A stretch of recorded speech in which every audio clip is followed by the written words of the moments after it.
In our quest to understand sustainable development and right now economic development, we've focused on the modern era of economic growth.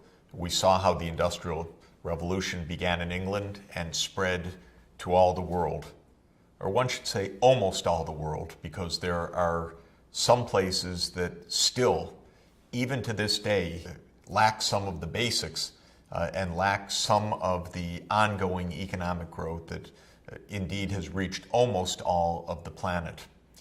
We've been undertaking a differential diagnosis to understand how those moving ripples of economic development have reached some places in the world and failed to reach others.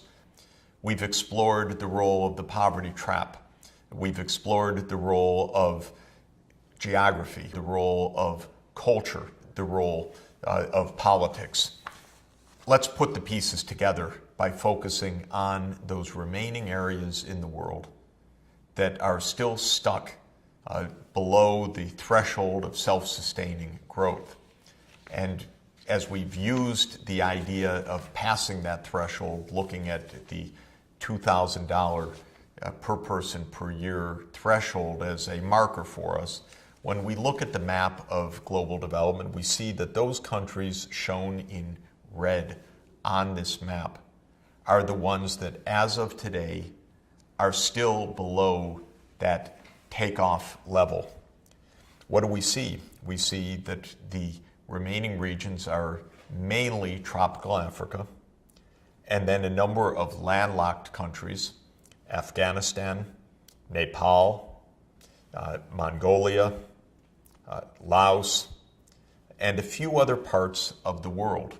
And of course, without question, we have to regard sub-Saharan Africa as the greatest challenge of development, the place in the world still with the highest poverty rates and with the biggest challenges in meeting basic needs. The good news is that in recent years, especially since the year 2000, economic growth in sub-Saharan Africa has picked up. There's definitely progress, major advances in some of the key areas of disease control, improved access to education, building infrastructure. But we're still not yet in a situation where there is self-sustaining, rapid and dynamic growth, though one feels very much that it's within reach.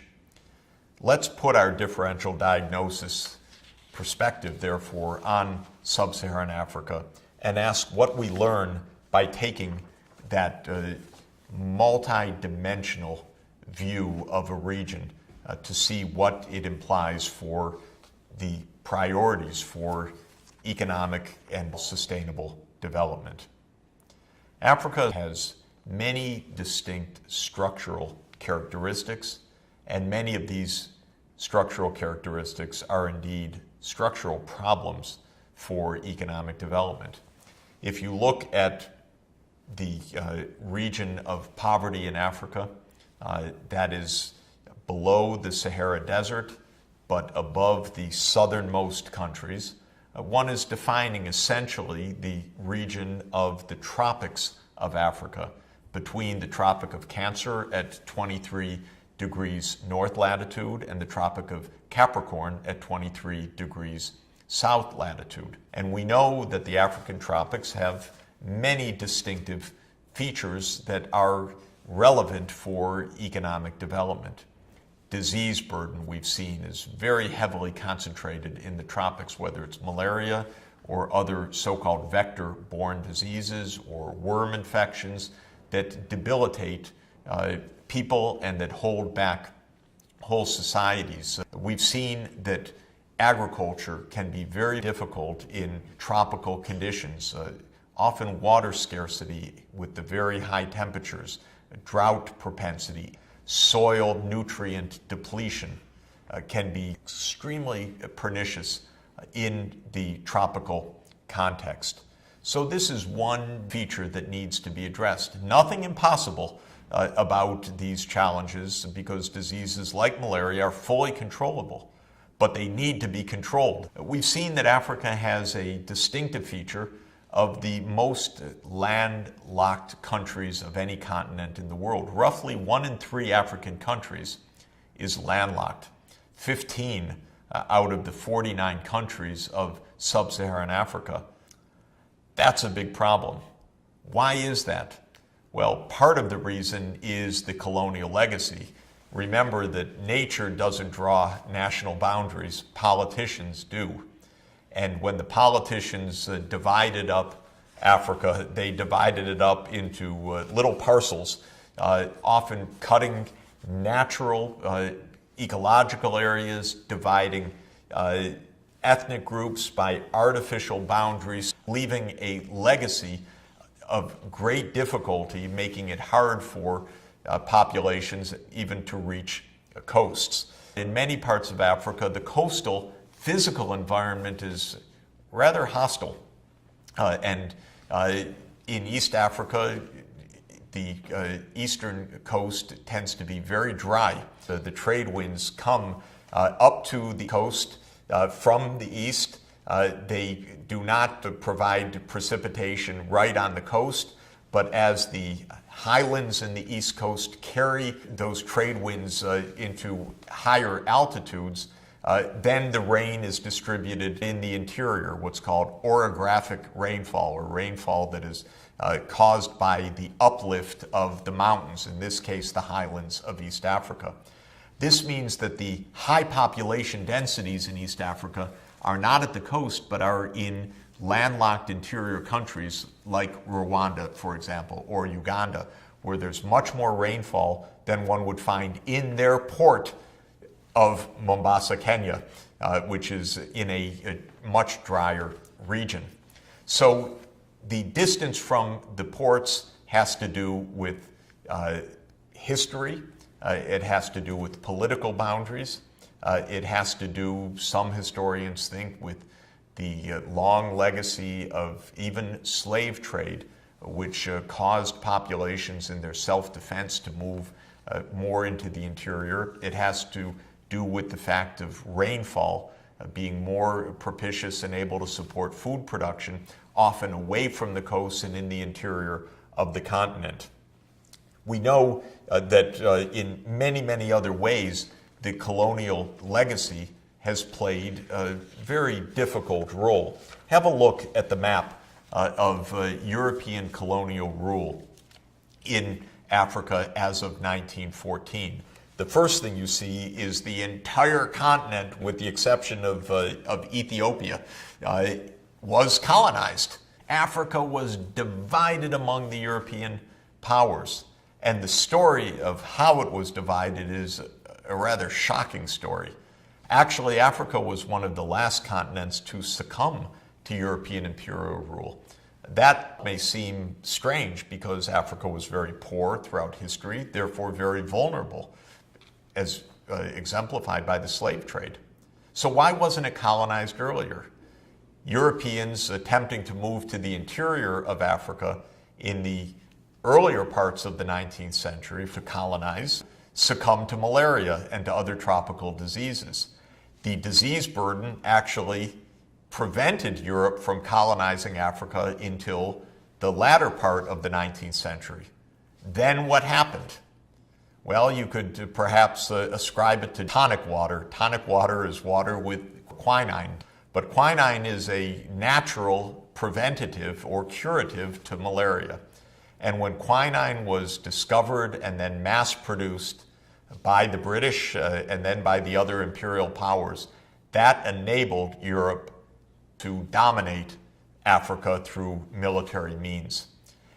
The Europeans were brutal vis-a-vis the Africans, but strangely polite and diplomatic among themselves. They sat down at a conference table at the famous Berlin Conference of 1884 and 1885 and said, "Gentlemen," because of course it was only gentlemen around the table, "let's divide Africa in a very civilized way."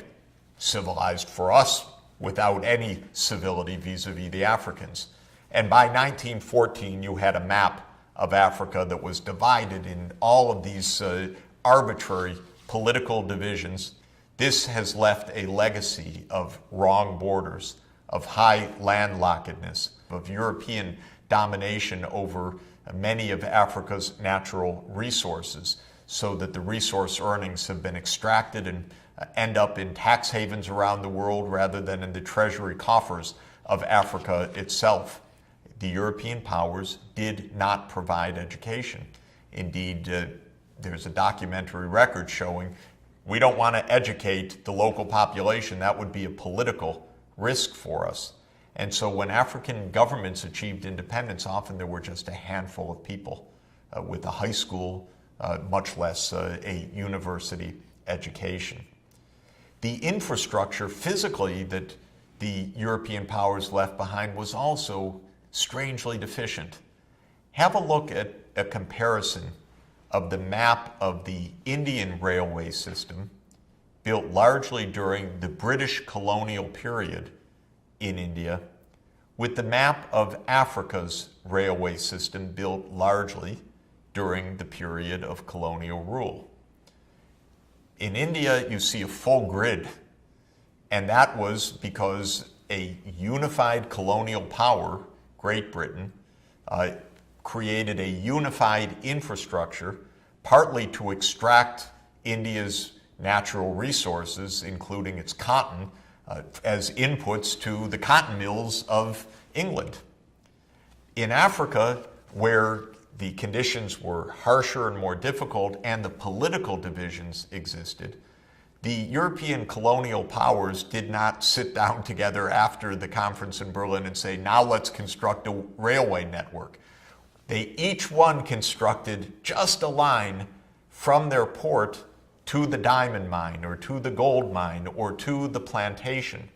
And so the rail system in Africa is not a full grid, but is just spurs that go to a few locations. And this has a much greater burden for Africa. When India had its agricultural revolution, the so-called Green Revolution of the 1960s, this railway line played a crucial role in bringing fertilizer into the interior and bringing grain from the interior to the national economy. But in Africa, the rail can't serve that purpose. It doesn't exist. It still has to be built, even in the 21st century. So the legacies of colonial rule in Africa have been very, very tough. This isn't an explanation of everything. My point again and again is don't take a single factor. You cannot blame it just on colonial rule. We've seen you can't blame it just on, quote, corruption, because in many parts of Africa, the levels of corruption are comparable to far richer countries in other parts of the world. You can't blame it just on culture, though culture matters. It matters for gender, it matters for fertility, it matters for commitment to education. You can't blame it just on geography, but geography surely has played a role in the burden of disease, in the vulnerabilities of agriculture, in the high transport costs. A differential diagnosis doesn't necessarily give you a simple answer. Simple answers are often highly simplistic answers. We need accurate answers. And a differential diagnosis helps with accuracy. It identifies several of the challenges that need to be addressed, even though Africa and other countries still stuck in poverty may face added burdens. They also have the opportunities for technological breakthroughs unimaginable until recently. Now when you go even to the remote African villages across the continent, maybe with a few exceptions, but as a general rule, your mobile phone coverage is there, broadband is on the way, information technology is already transforming these very low income villages, very low income regions, bringing in knowledge, market information, data, empowerment, and the potential for breakthroughs in health, in education, in business development.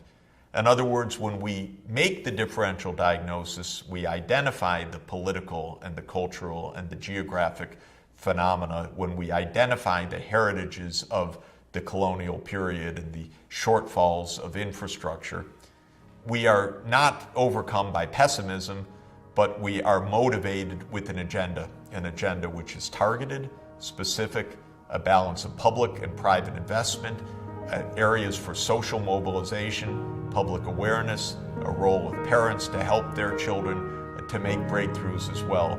That is the key to sustainable development.